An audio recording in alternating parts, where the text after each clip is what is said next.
Instagram, and now we are live on Facebook, LinkedIn, YouTube. Welcome to it's episode 26 of The Good Life. It's just Stu and I tonight. You just get the two most handsome. No, I'm joking. He's not here to defend himself either. Kobi, we love you. We're out. I know he's out there with family making some things happen. Couldn't be with us tonight, but Stu and I will definitely hold down the fort on another episode of The Good Life. Stu, how you been, man? You been good? Been great. Been great. I think just it's so nice to like have this whole summertime feel now, and everybody is so much more relaxed and not just afraid to Damn. interact. And for an extrovert, that's awesome. So It feels great, right? Like, and things are opening back up, and people are getting out, and people want to start doing things. So it's an exciting time. It's an exciting time, and again, that's some of the stuff that we're just coming off of the pregame. For those of you that aren't joining us, join us an hour before 7 p.m. We're jumping on Instagram for the pregame. Shout out to Carolyn. What's up, Carolyn? yeah, Good seeing you. But that's where we're breaking down and going through some of these topics before we jump on to actually give them to you on The Good Life. We're doing it there. And so we were just having a bit of the conversation around just how things have changed since COVID and throughout COVID, and some of the things that now we're learning, right? Of course, people now want to get out and be out of the house and connect and network and all the things that extroverts love to do, right? People are loving that side.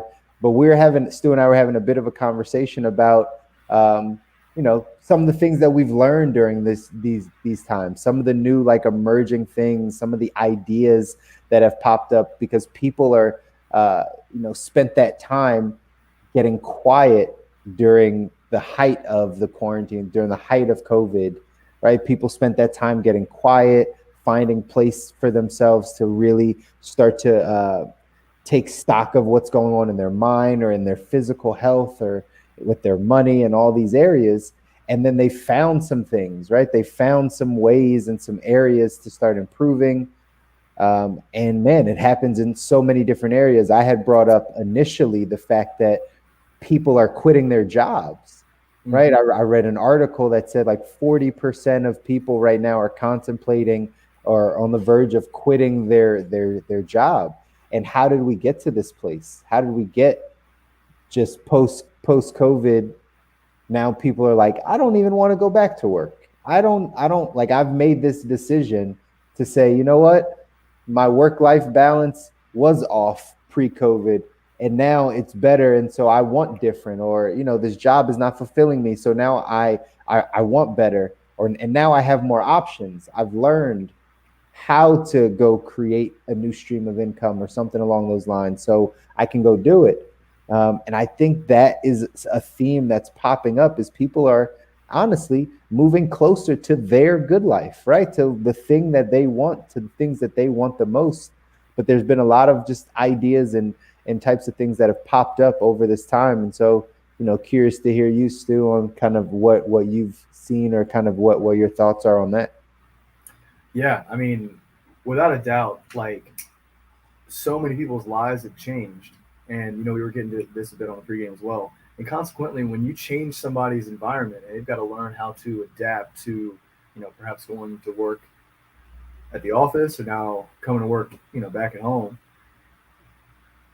you're forcing them to engage that psychological muscle of what do I need to do differently to thrive in this environment. And I think that when you get somebody exposed to change like that, which is why I'm such a big fan of moving away from your hometown or just trying different things or like going to different restaurants or whatever, when you try new things, you get better at trying new things and you get creative like that. So if you're doing that for work, I think that's why a lot of people started doing that for their mind and for their body too. It's huge. That's huge. And especially for their body, right? Like we were talking a little bit about the new health things. And like I said, I don't know if I'm just in like a silo or in like one of these echo chambers or something where I'm just getting fed a lot of the information maybe for those of you that are watching or listening, right? Let me know, are you seeing a lot of things around health, around improving your health, around alternative methods of improving your health, not just the standard go to the gym, but now other things that have kicked in. We were talking a little bit about you going to a chiropractor, Yep. right? And actually also getting some body work, some massage therapy as well. And I said, massage therapy is something that I'm looking into now, right? That I think could benefit me, because again, this is this alternative way of healing, of fixing ourselves. Once I had the awareness, and a lot of this comes from being on the show and being with Kobi and learning more and taking in more information around my health. But now I'm looking for other ways and other alternative ways to heal myself and fix my body and all of those types of things. And I think that's where a lot of people are in society right now, right? Yeah. A lot of people are in that place of I want better and I know how to get it, right? Like I can find the blueprint or what I need to be doing, and so I'm open to it. But what are some of the things that you've been seeing out there for like those types of things too? Well, in my own personal life, I mean, you nailed it with the chiropractor. Yeah. But like we said before, it's tough for me. Like, is this a change in me because now I'm a coach and business owner, or is this a change in me because of the pandemic? So, but yeah, chiropractor, the deep tissue massage, yoga, and meditation. That's big. Oh yeah, oh yeah. Especially when you go from being busy all the time in a job site trailer, working like 8 to 12 hour days, depending on the project, then you have all this free time, and it's like, well, now that I got all this free time, I kind of want to know how to control my mind a little bit better rather than just distracting myself every time something seems crazy. So that's been big. And I think just the number of people that have reached out about different parts of their like either anxiety or depression or panic attacks or something, like something has like reared its ugly head in all of this, time alone, all of this downtime. I think you were talking about how it's like sit down, stop, stay at home, and it's really slow down too. And with that slow down comes this like you said, sitting with your thoughts. So a lot of people I think are more in tune with actually seeking help on that now. And I think that's a good thing, right? I think we've come to a really good place in life where even if people don't want to face it, right? Even if people don't want to face their demons, the things that they don't want to attack, right? Like the challenges, the things inside of them, if they don't want to face, like they were forced to, this time period forced us to really look at ourselves and say, okay, what are the things that are important to me? What are the things that I want?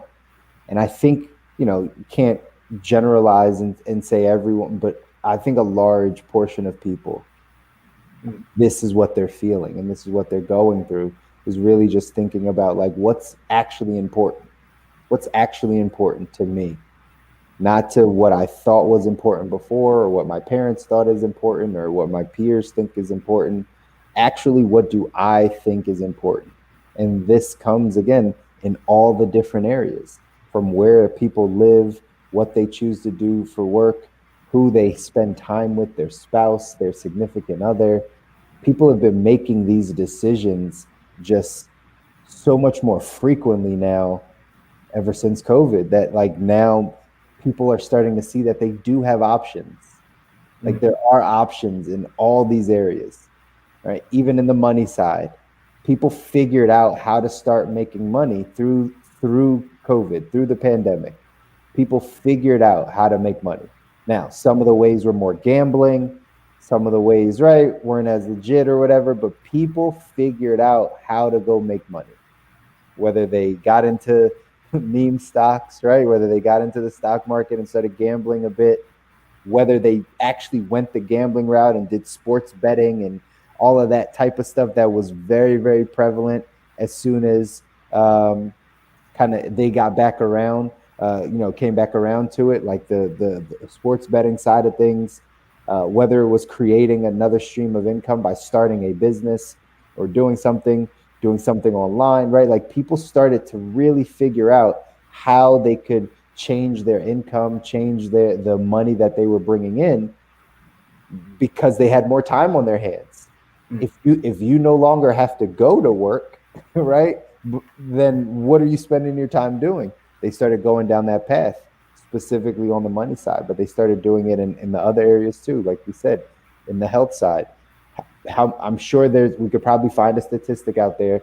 There's a certain amount of people that probably just tried yoga or meditation practices for the first time in the pandemic. Yeah. It's probably a very large group of people that just didn't have time before. Right? Oh, I don't have time to do that, or I'm so busy. And now all of a sudden they have the time and they are trying yoga for the first time. They're meditating for the first time, right? They're adding in healthier choices, lifestyle choices for the first time. And now they're seeing how much that actually benefited their life. And they want to keep doing it. And that's where, right, I think our society is shifting a bunch. Yep. Very much agreed, man. I think what comes to mind, like you mentioned, how people deal with their finances differently. Well, as this whole you know Zoom era has been brought about, I think everybody's more comfortable doing things virtually now. You kind of have to be. you have to be exposed to it. Yeah. So, I was on a call the other night, and an older gentleman kind of raised his hand, and he's like, are we going to get the same experience on Zoom as we will, as we would in person? And the answer is no, you won't. It's going to be different, period. But there's actually pros and cons with that. It's actually a lot easier if you've got a giant group of people, for example, to shift them into a breakout room. There's so many different things about a company that become easier through virtual. And where I'm going with this is I think that this whole work shift also makes it easier for people to think about money in a virtual way. Mm. I would not be, considering drop shipping if it wasn't for this whole virtual situation going on. It never would have even occurred to me. Yeah. And now that I have to do a lot more trusting of individuals on the other end of the internet, it allows me to consider what opportunities on the internet are well-intended, win-win relationships, and what are not. So I think it's definitely affected the way that people look at how to make money too. Absolutely. And again, it gave people options.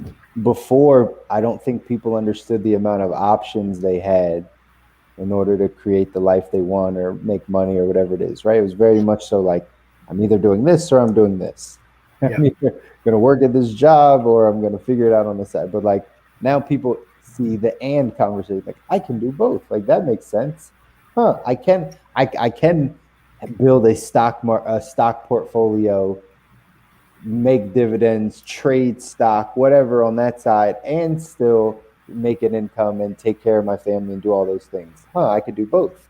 And now they're seeing, and they're starting, again, people are starting to really realize that this life was about options, right? This life that we call the good life, right? Like this life that you have is about the choices and the options that you have, like the choices that you make, right? With the options that you have. And if you give yourself more options, you can start making different choices. And yeah, we just talked about it on the money side. Think about it on the health side. Like better options with what you choose to put in your mouth, right? Meaning like, what you're eating, what you're consuming. You have choices. And now people are starting to see, I could go for this, home delivery fruits and vegetable pack, right? Whatever they're called, because there's a bunch of companies that do that, right? Like, or even like your local CSA or whatever that will be able to, if they do deliver or ship or whatever the case is, that like you can actually get good organic fruits and vegetables. Sometimes though they don't have to be organic, they could just be good fruits and vegetables delivered to your place, right? Gives you better options. We wouldn't have thought of that pre-pandemic. Mm-hmm. Pre-pandemic, that wasn't an option for most people. It was still there, but it just wasn't the option. It wasn't the choice that they would have made. Now you can make that choice. Now, also on the health side, right? Like the eating side of things, I I'd be curious to really see what's going to happen in the restaurant world. I come from the restaurant space. I'm very, very curious to see what happens because I really think that people now have found more of a love of cooking for themselves, even more so than they had before, right? Like, Oh, interesting. yeah, I think people, you know, the spot to go out for entertainment or right to have a meal out just because like you're out with friends or family or it's an event, I think will still be there. But the I'm just going out to go out because I need to eat something. I don't know that people will consume food or restaurants in that way anymore because we've gotten used to delivery for one, the DoorDash, Uber Eats, that stuff. I can do it from the comfort of my home. I really don't feel like being out in the scene. I just feel like getting some food because my TV or my work or whatever I'd rather be close to. So they're going to go that direction. And or people have found all types of ways to make creative meals at their home that they actually probably like better than eating out. I think that changes the game in the restaurant space because Yeah, people it's a whole shift in consumer behavior of when people go out and eat, right? I never really thought about that because I don't typically I don't really know if it affected me in that way. So that's interesting. But I'm kind of unique in the sense that I don't necessarily go out to eat for the sake of going out to eat. If I'm out and I'm hungry, I'll eat. Like so. For me, like I did do a lot more cooking during the pandemic, only to remind myself of how much I don't really enjoy cooking that much. I like to cook with somebody. Sure. So like it makes it different. But when you're cooking solo, like I don't know, I could be doing something else with that time. I hear And that. like every once in a while, I change it up, and I'll go to like a bread and butter thing I love to do. Yeah. But yeah, I think so. Are you thinking that some restaurants will be like closing down or having to like what are you thinking? Yeah. Well, I mean, I think tons of restaurants will wind up closing down.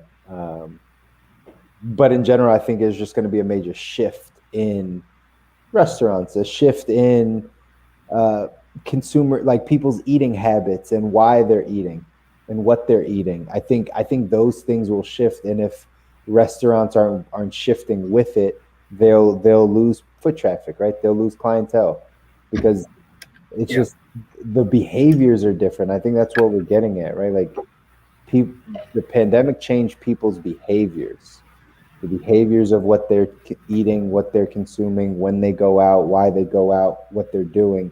It's changed, and I think every industry has to be aware of that for one. Um, but that's also what leads to so much opportunity. Having these conversations about change is always fun for me because I think is that's what leads to opportunity for the same person that was just hearing me say about restaurants not potentially uh, being what they were. That leads to huge opportunity to figure out what they can become, yeah, right? Or which way consumers will shift because it's not that people will stop eating out or dining out. It's just they're going to go out for different reasons. They're going yeah. to do it at different times and for different things. Like you know, group. I thought the other way. Like I reserve the right to change my opinion on these things. Right? These are lives, and we're constantly growing. So I had said before. I I had love how you said it like that. Yeah, right? I had said before in the past that like that COVID would take us to more like individual, like less group plates, like big plate, like let's all go share a bunch of meals, like big kind of group setting. I thought it would go away from that. But now I kind of think it might go back towards that where the reason you go out is to be the community, right? It's to be in yeah, the community thing. It's to be at the long table and potentially talk to the person next to you because that's what you're missing and you're in that environment again, that it may go more to those things and then you're single, right? Like I just want to grab some food that's going to be reserved to the door dashes and the those types of things possibly. So yeah. Well, man, I think you're onto something that I've noticed a shift in myself. And it goes back to this combination of how much of it was driven by you know all of a sudden being in complete and total control of my time, Mhm. or was it, because of the pandemic, which is, complete lack of control of where I'm allowed to go. Um, and for whatever reason, like, I used to be, when I was in construction, my schedule was like 6 to 7 a.m. I'd wake up, go to work, be done by like anywhere from 4 to 7, depending on the day. And then, you pretty much have to go to bed by like 9 or 10, or else you're like beginning to, 10 or 11, or else you're beginning to encroach on too little sleep. Well, Right. now my schedule's totally different. I'm waking up at like 8 and I'm going to bed at like midnight. And then that's like the average. And it kind of goes back and forth because now all of a sudden, not having all of the social exposure in the job site trailer, which I loved, now I go out almost every night to get that social exposure. So Mhm. it's interesting how it changes because you get it virtually. You and I have that all the time, Right. but actually being around it and it being like a spontaneous or unplanned person that you bump into and make some type of business, platonic, maybe even a romantic connection with, like, you're right. I think now maybe people might appreciate it more and go out more for that reason. I'm one example of it. So Probably, right. I think you are that example of it, right? And I think of it from right, my life of the family man, right? Like married, kid type of thing, but from a single perspective, right? Could be completely different, and that might be what you lean towards. Like, man, I really want this community, this fellowship, this, right, getting around people. That's why I need to go out for that social, like you said, right, that social experience. So for sure, and anybody that knows me knows that I love to go out. So it's it's it's pretty obvious. Now, speaking of that, we were talking about new things brought about because of the pandemic. mm, I'm going to a kava bar for the first time tonight. Supposedly, that's a much healthier alternative to giving like a sense of relaxation and almost like a body high, like CBD or something. So maybe by me going there, I bring some more people eventually if it's cool and I like it, and maybe some more of my friends all of a sudden hang out around not alcohol but kava, and I wonder how much that may spread. So these types of things, yeah. I mean, I'm pretty sure without COVID, I never would even thought about that kava place. yeah, and and again, like, would they have gotten the same amount of traction if people aren't now thinking about alternative ways, right? Alternative Yeah, ways to hang out. Does it all have to be, that being said, I just came off of that 10-day juice feast with Kobi, and like one of the things that it gets us to realize is like how we choose to do our social life, like how we socialize. What do we socialize around? We socialize around like food and alcohol, and right, yeah, like that's kind of what we socialize around. It's always like, well, let's get together to drink, or let's get together to eat something, and that's kind of the way it goes. So if this breaks the pattern a bit, because now we're more conscious of what we're consuming, then maybe this becomes a healthier alternative or a better alternative than where. And again, this stuff would not have come up had it not been for COVID, had it not been for this time that we all got a chance to sit down and slow down and just sit at home and take inventory. So more things, and again, this is kind of the big macro picture of this whole thing, is uh, there's always something good that can come out of any situation. It's how you're choosing to look at it, how you're choosing to view it, right? Some people could have sat on their couch or been, and again, depression and anxiety are real things, right? You could have been depressed and anxious through the entire time and not thought of any solutions and not tried anything different. um, Bro, you just got some more light. It stopped the grade out. Whatever just happened, what like do you like it stopped grade. wait, what? Yeah, Oh, it's not. yeah. Yes. Like you got Yes. some color back on the screen. Yeah, I'm no longer like Casper. What the hell is going on? Kudos. Um, yeah, shout out to Ben who just joined. He's a pretty awesome coach that holds some different men's groups. Very authentic dude. Looking forward to Awesome. getting to know him more. Um, so yeah, man, like the kava thing's pretty cool because I think one of the most common things that like Kabi and I and you talk about is like is obviously what you consume, and with that is alcohol, and just how detrimental that is. You're welcome, man. Just how detrimental that is to your health. And then you and I were playing with this conversation that I love playing with Kobi about. It's like, okay, so you can be 100% healthy and basically be like a monk, and never have a vice and all kinds of stuff like that, or you can be somewhere on this spectrum of unhealthy.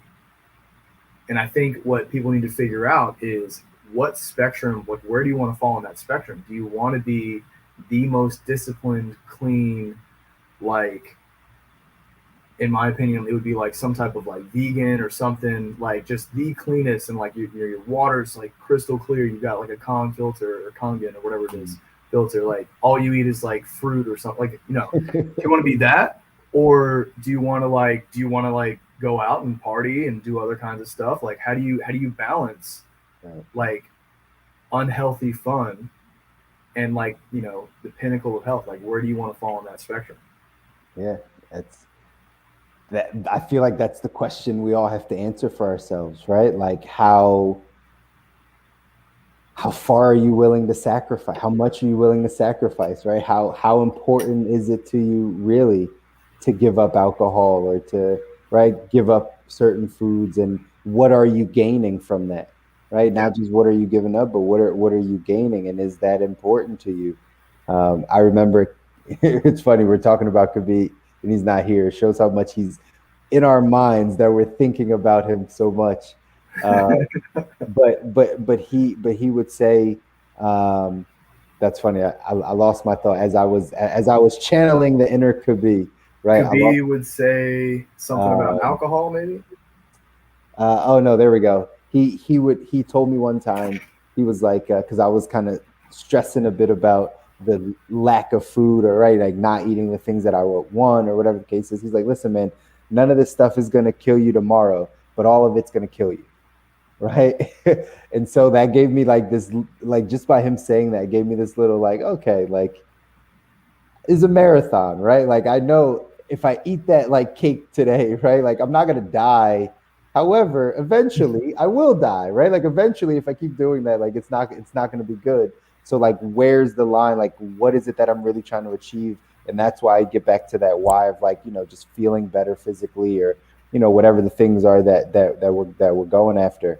Um, but yeah, at the end of the day, we have to figure out where we kind of fall on that spectrum. I would love to be the healthiest version of myself, right? Like the best version of myself. And I believe that comes with, right? Like that comes with you taking care of and sacrificing some things that are not going to be good for your body long Yeah, term, sacrificing those things. Do we need short-term pleasures? Do we need things that keep us, right, energized? Sure, right, like keep us going, but like I overall. actually thought you were leading to a no when you were saying that. I don't know why. Really? Yeah, yeah. Because for me, yeah, for me, I'm right. I'm right there with you. It's a necessary Yeah, part of life. yeah, it definitely is. Like Yeah. it definitely is. Like we talked about it a bit. The episode we were talking about fun, right? Like Mhm. where does fun fit in this equation for living the good life, for getting to the place where you have life exactly where you want it? Fun is probably going to be pretty high up on that list. It's just people have fun in different ways. I remember us giving the example of like, for Kobe or for Jordan, like winning was fun, right? Like winning, that is the fun. So all the sacrifices and all the things that they have to go through in order to win, well, winning is the fun part. So I'll go through all those things. And then for us, when we're thinking about it, what are the things that we're willing to go through, um, for the fun that we want, right? Like what's the fun at the end of the rainbow, or like during the process, or whenever? What are we going after? And then where does that measure up? How important is that to us? It'll dictate kind of where our priorities lie and what we choose to do on day-to-day basis. It will for sure. And I think I think the percentage of time you want to spend having fun or indulging in pleasure, I think there's a different amount of that time, or however you want to like measure it, for every single person on this planet. And then you combine the fact that, okay, so some people want to have maybe more fun or less fun, or like, you know, people are different like that. Mm-hmm. And I think oftentimes, especially when we're talking like professional development space, we forget that sometimes. We forget that sometimes people just want to have more fun than I do. It's good. I mean, maybe not me in particular. I like to have a lot of fun. But, I think oftentimes fun is almost like chastised. And I feel like every time I hear that, I hear it from a place of like my inner child, of where like, why are you having fun? Like, we got to go do this. You got to do this. You got to take care of grades. You got to be doing all this stuff. And it's like, well, what is so bad about fun? There's plenty of animals out there running around having a great time, not having any responsibilities. Sure. What makes human beings so goddamn obligated? Sure. And again, I think from a business sense, and like, it's really about like, what are your ambitions, right? You can have as much fun as you want, but if you want to be the greatest at what you do, I think is what we talked about, right? Like, you're probably not going to get there. Mm-hmm. You're not going to get to that level of number one, because the person that's currently at number one, or the people that are fighting for number one, don't take off the same amount of time to have fun, because fun is not as important to them. Like, being great or being number one is fun for them, or whatever the case is. But to each his own, right? Like, you may have fun in proportion to, if you know you can still get work done, or you still see progress, or you're still hitting your sales goals, you're still hitting any of the metrics that you've set up for yourself. If you are still hitting those things and you can have fun, then by all means, right, do your thing. It's when that stuff gets thrown off a whack, right? Like, you're not hitting the goals. You don't feel the greatest about yourself or what's happening in the progress in your business or in your life, and you're having fun, right? Like, you're doing both of those things, then I think we run into some issues. I think so too. And there are different types of issues that can arise. I think sometimes, let's say you're having so much fun that you're not meeting your goals. Sometimes maybe your goals are too lofty. Mm. And Is you that realize, a thing though? Is the wait. I gotta get this out. Because having come from like a workaholic perspective, like I was a workaholic, like no doubt about it. I definitely got that passed down to me, and it's good. There's success that comes with that financially, but it wasn't me. So I had all these goals at work, and eventually I was like, do I even want to be doing this? Like, why do I feel like work is getting in the way of me living my life? So in some ways, I think you can actually discover that if you're not hitting your goals, is there a layer of self-love or self-acceptance for where you're at right now and who you really are that could be explored? Or is it really you want to make a difference in your life? And I think that people like have a right to play with, both of those ideas. Am I pushing myself too hard? Do I really want to be the greatest at something? Do I really want to have that level of linear focus into a craft to be the Michael Jordan of all time? Right. Not me.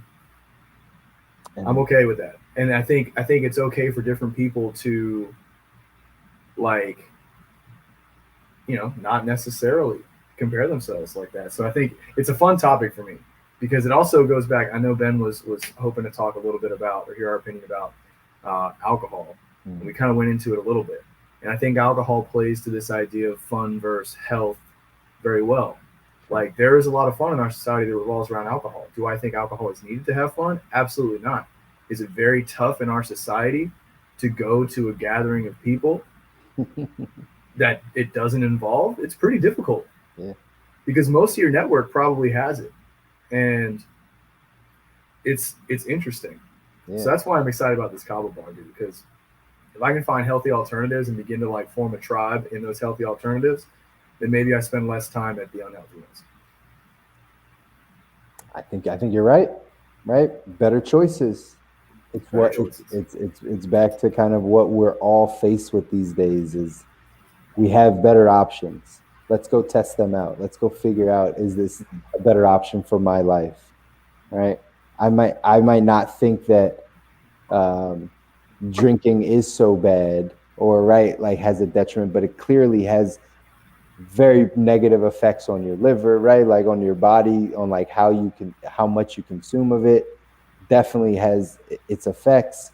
Uh, but just knowing that I have other options is the important part, right? Like if that became the norm, then you start making better decisions versus what society pushes us into. Like you said, it's very hard to right now go out to a place and socially, right, and not have a drink or be around alcohol, or right, like be offered it or whatever the case is. And I think we're getting to a place of better choices, right? When you get to this place of better having better options and making better choices, we can lead better lives. That's really it, right? Yeah. We can lead better lives, and I think we're all in that. We're the pandemic really helped us kind of like get over this hump a bit. I really believe that. I really believe like the long lasting effects of this are the fact that now we're going to start to seek alternative ways, even from virtual everything, from virtual learning to right remote work and all of that. Like we're just about to cross that bridge now. I feel like we just got pushed over the bridge. We're right over that hump where we're about to come down the other side of the bridge where it's really going to make sense. And I'm excited.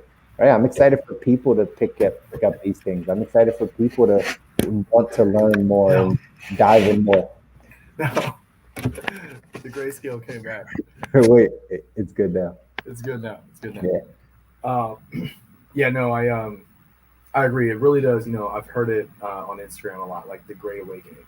Um, just like this, like up level, uptick in consciousness. yeah. And I got to be honest, when I go to events like Landmark Forum and I start to like meet other people that are like going through some of the same like revelation and self awareness stuff that I'm going through right now, Mhm. it kind of does seem like it when I look back at some of the older generation. Yeah. Like, and I think one of the big reasons for all this, and thank you in one very small way, COVID, for giving us opportunities to look at things differently because you've made such a drastic change in our life. And part of that, the internet was a part of exposure to new ideas. Now we're even further into the internet with this whole pandemic, and the older generations didn't have that.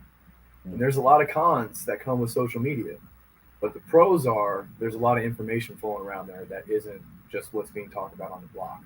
Mm-hmm. So I think because of that, we are having this kind of awakening and uptick in self awareness that generations before us didn't have the opportunity to because they didn't have the internet. That's right. I was just telling some kids that exact same thing. Like, first off, we're only 20 plus 25 years into the internet, right? Like if you really break it down, the internet's only been around 25, 30 years, right? So we're still so early in even this process, but you hit the nail on the head. Like the biggest thing is the access that we get now to new information, and more importantly to people, right? They've always had encyclopedias. You could always, you know what I mean? Like you could figure some things out on that side, but the access to people we've never had, right? If you grew up in a certain area or in a certain part of town, you had access to a certain amount of information. And until you left that town or flew somewhere or went somewhere else, you wouldn't get any other access. You would have no idea what's happening anywhere else, how people think about things. You just don't know those things. But now I can learn something about, how someone eats in a certain part of the world, what type of diet they have in a certain part of the country, in a certain part of the world, what type of business is being done in a certain part of the world. Like we have access to the people that are actually doing these things, not just the concepts or the ideas. We have access to the people. And then all of a sudden that becomes a whole layer of networking and reaching out and right learning and building actual connection. Like people don't understand how big the internet is. But again, all of this stuff is, you know, it's the catalyst, it's the gumbo, right? It's the big mix of why things are in this place where you can literally design the life you want. Yeah. Like that's the message, right? Like we're bringing this awareness tonight of just some of the things that have popped up on our radar that literally came from COVID, right? Like through this COVID time, these new ideas. But the big picture and the big kind of thesis on this thing is like you can design the life you want because it's all there. Yeah. Yeah. Absolutely, man. And I think, it brings up the theme of ownership again. Like, you have this amazing tool at your disposal that you can use or you can blame. You can blame it for all of your social anxiety and comparison, or you can take ownership over the fact that you don't have to look at that all the time. Mm-hmm. Or you can blame, like there's a lot that goes into that. And I think also ownership of what you choose to frequently expose yourself to, especially on your feeds. Man, I am constantly grooming what is on my feed. I will mute things that, especially on my business one, that don't resonate with me. um, I'll do my best to stay open minded to stuff. But if it's not like serving me or teaching me or something like that, it has a good chance of getting muted unless it's like a really good like friend of mine or somebody I'm interested in. So the theme of ownership just comes back to this again. Um, that's like it's probably the most repeated word on our Probably, on our right? stream here. Because Um, but it's also probably, and I'm glad you even brought that up. It's probably something that we keep coming back to because it's one of the pillars to getting to designing the life that you want, to living a good life, is you have to first take ownership of your life. Like it's like the foundational thing. You have to take ownership that if it is to be, it's up to me. I can take ownership for my health, for my financial situation, for my happiness, for my mindset, for my relationships. I have to take ownership of those things. Once I take that ownership, then I can start making changes and going about doing things the way I feel like I need to in order to improve. But the yeah, reason why we probably talk ownership or say the word a lot is because it's needed. It's like the crux of what we're talking about, you know? And you hit the nail on the head with that social media stuff. I try to tell people all the time about changing their feed, right? Like social media only feeds us what we right, what we like, what we give it, right? We input ourselves into the algorithm and it gives us what we like. So the way that you change it is by changing those, either changing the things that you're liking, that you're consuming, that you're watching, or when you see things, like you said, Stu, when you see things that don't resonate with you or aren't adding value, mute them, unfollow, right? Say, I don't like this content, or whatever you have to do to change the feed so that what you're consuming is benefiting you. It's getting you yeah, towards the place that you want to go, you yeah, know? absolutely. I think an idea, because I know a lot of people like still like to have a lot of humor, or maybe a lot of their celebrity crushes, or like bikini models, or like male models, like whatever you like to have on Right. your feed to entertain you in some pleasurable type of way. What if you have your what if you just make a second account? You have one account that if you're looking to just like be like stimulated or something like that, excited, or just smile or laugh, whatever.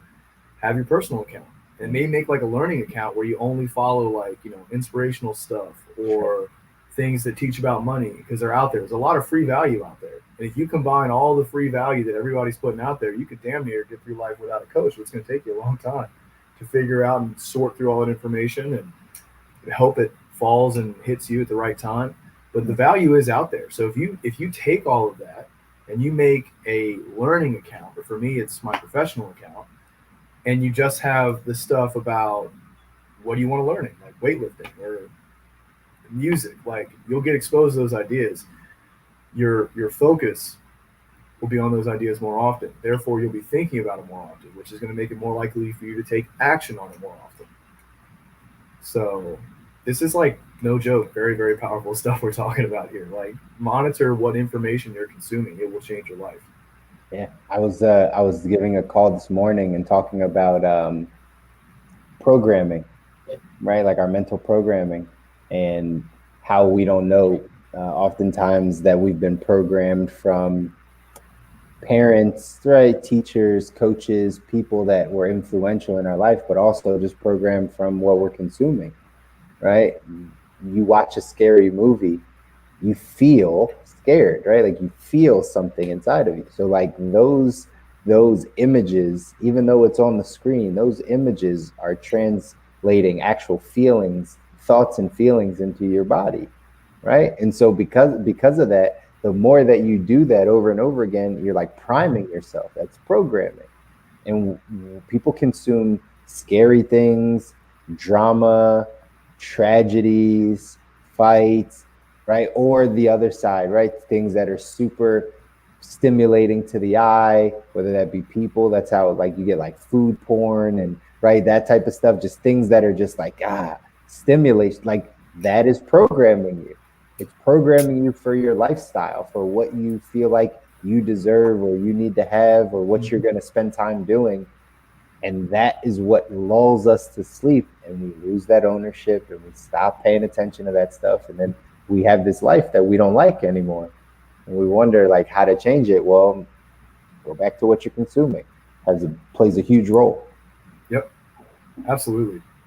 And I love that word programming because I think a lot of times when people use the word programming, like there's a negative connotation with it. And I don't think you didn't, I don't think you meant it in this one. Like basically like when you expose yourself to stuff, like that information literally does program you. Like we are kind of like computers in some ways. Yeah. Maybe we live in a simulation, who knows? Who knows? But who knows?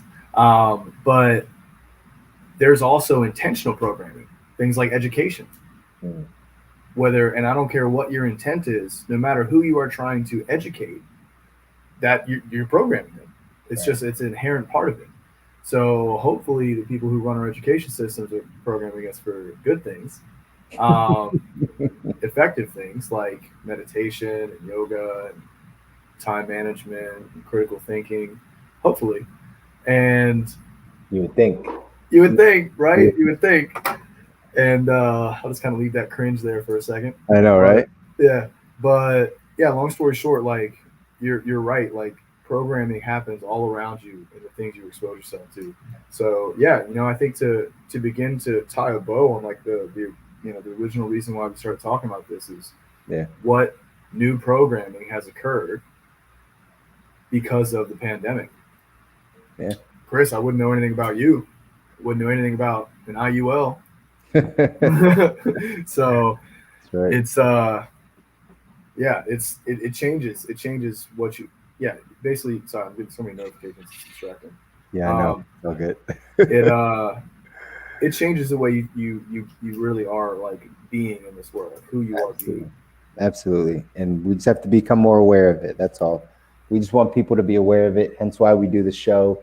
Hence why we constantly come to you to just have the conversations, to plant the seeds, to bring awareness. You have to be, if you're not aware that these things are there, there's no way you're going to fix them. There's no way you're going to be able to change it. So at least if we could bring awareness to some of these things, it'll help you.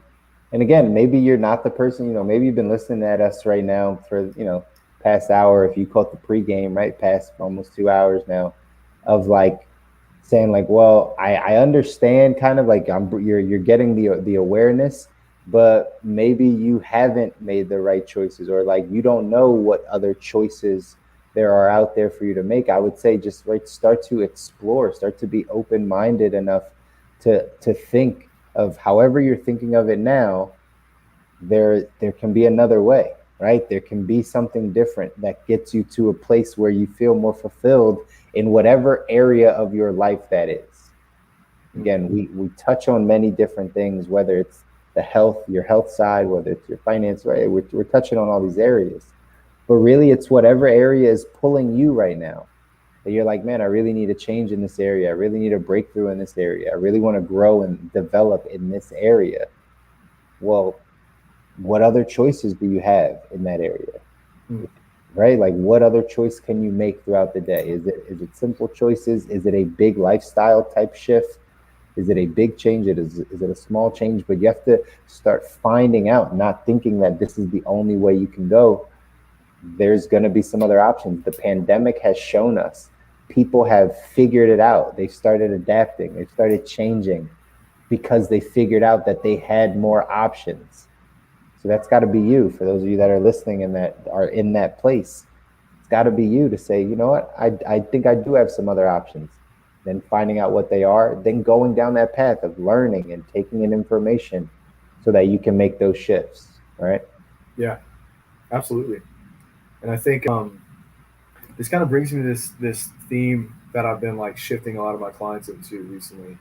Of, instead of thinking about what you're doing all the time, which is important, like how can you not? We do that so often. Like, okay, what am I doing? What are my habits? What's my routine? How is that shaping me as a person? To tie into this conversation, what are like the new habits I'm getting into as a result of COVID, etc. But really, you also want to focus on who you are being. Like, what is your identity?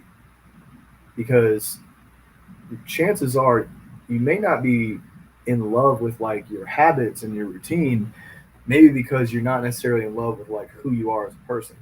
So when you focus on like who you are and like what your characteristics are and like what identity you want to be, like if you don't want to be the guy that's going out every night of the week, but you do want to be the guy that's like, got a family and maybe goes out once a week with the fellas and the rest of it's like family time. Like those are two different identities. And if you start to think of it not in terms of like the details of each habit and routine, and think of it as like who do I actually want to be, and what decisions would he make in this situation to help me get closer to his lifestyle, that can be super powerful. That's a great way to think about it. That's the saying that keeps kind of coming back to my mind is, right, like, who are you becoming? Right? At that job, who are you becoming? Right? Because again, this goes back to our consumption conversation. Whatever you're consuming, right, you're going to eventually become. What you consume, you become. So at that job or at that thing that you're doing, who are you becoming? Who are you becoming in that process? And are you aware of those things? That is a question that you should take time and ponder and answer. Who am I becoming? And then if you like that, yes, you need to go, right? You took that right out of my mouth, man. That was perfect. Do you like who you are becoming? That's it. Because oftentimes who you are becoming may not be who you think you should be becoming because of some programming from a parent or society or education, whatever. You could then begin to like actually have a better barometer of, okay, there's this person who I think I should be becoming, but I'm becoming this other person, but I kind of like where this is going. So how is that should going to hold you back from who you like and who you're enjoying becoming? Maybe it's just a season that you try out and you realize, no, I did really like this idea over here. But yeah, focusing on the being reminds me of the visualizations and stuff we did today too. That's right. Do you want to talk about that at all? I mean, we could touch on it. Like, Stu gave me some great kind of tips and visualizations about I don't want to say like alter egos, but more along like personas, like people that we have.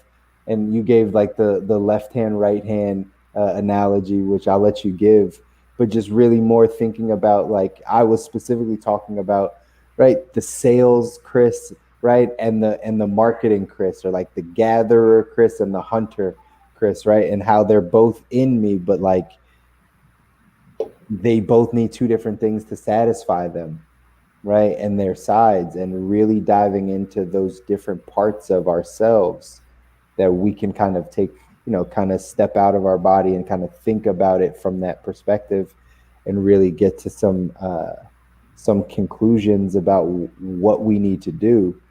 It's a great way to look at it. So yeah, we had a good conversation about that. The old 20% warning. As I plug this in, yeah, that is a really, really cool thing that I've started to do with my coaching, my own personal stuff, which Shout out Mark Way. And basically personifying different parts of. Oh, perfect. Grayscale to end the night. Love it. Basically personifying different parts of your personality, like your different desires, maybe your relationship with money, maybe your relationship with sexuality, maybe, like you said, sales versus marketing, like personifying these different pieces and imagining that they're at like this executive boardroom table. And rather than like ignoring this one guy who keeps getting louder and louder as an urge or a craving, talk to him. Let him ask him like, dude, like what is like the bare minimum? Because I'm really not trying to like just have you all of a sudden go off the radar and tank this whole meeting right now. Right. So yeah, I think when you do that, I think, you know, one of the things we brought up earlier was it allows you to not neglect part of who you are, but manage it a bit more like it's part of the team. Because you are who you are with our quote unquote pros and cons, even though I would venture to disagree that, you know, as humans we have pros and cons. There's not necessarily things that are good or bad about us. It's things that our society has chosen to dictate things that are good and bad about us. Sure. And, you know, when you give a part of your personality a spot at the table from time to time, you allow that piece of your personality to feel accepted. And you accept that about yourself. You develop self-love. You have a better managerial relationship of different urges rather than like stifling them and pretending they're not a part of you. It can be a really powerful way to look at it. And to kind of segue from last week, we had that whole idea of, you know, assembling your like real life advisors. So if you got these people in real life that would advise you, you can kind of imagine this internal group of advisors, and you get to, you know, bring some to the table. It's a fun concept. I encourage you guys to try it and ask me any questions if you want to learn more about that. It's very useful for like shadow work, which I've started recently too. Yeah, that's dope. And we got to talk about shadow work too, right? Eventually, you and I just got to have some more conversations about that, because again, one of those things that pops up in COVID, right? When you get more information about things, you hear these terms and then you start exploring them. And right, doing some real healing work, right? Like doing some real work on ourselves to become better, right? This is just about growth. If I were to give a very underinformed, cheap label to what shadow work is like, and I say all that because, like I said, I am new with it. I would say it's like anytime you're going through life and you say to yourself, I don't know why I'm doing this, or I don't know why I keep doing this, or I don't know why I'm like this. Any one of those I don't knows where it's like, what's happening? Shadow work helps you get through those I don't knows, where it is like, you know, black and like you can't really figure out the answer. It will like you hold a conversation a certain way. You go through some different like visualizations and imagination type stuff, and I'm sure there's way more tools than that included. But you start to figure out the things that you don't know, and the things that you don't know you didn't know about yourself, which is a tongue twister, but it makes sense if you think about it. I'm happy to take questions on that one too. It does, and that's a whole nother world. That's why we gotta, you know, spend time going down that path and really learning more about it, because, right, the things that we don't know yet about ourselves, right, it's important, right? Having a coach helps you see those blind spots and check those things. Mm-hmm. It's how we get to that next level. So, man, another Wednesday night for the good life. Again, hopefully we're adding value for everyone that's watching. Facebook, LinkedIn, YouTube.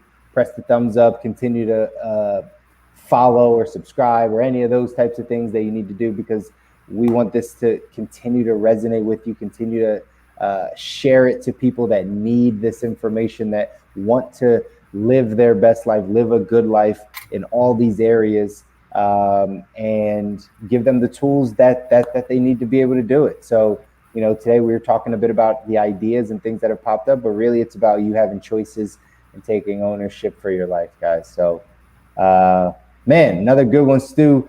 We missed Kobi on this one, but man, Stu, I love having conversations with you, brother. We spent a bunch of time today. We did. So thank you, Mia. She just said that it was a great convo. So it was our pleasure. Thank you for tuning in. Appreciate the it. convo. Nia, again, we're doing this to make sure everyone's getting the information they need to continue to get to that good life. So until next Wednesday, we're signing off for the good life. Make sure you join us next Wednesday. Instagram, we're coming for the pregame, and then LinkedIn, Facebook, YouTube, we're coming after for the actual show.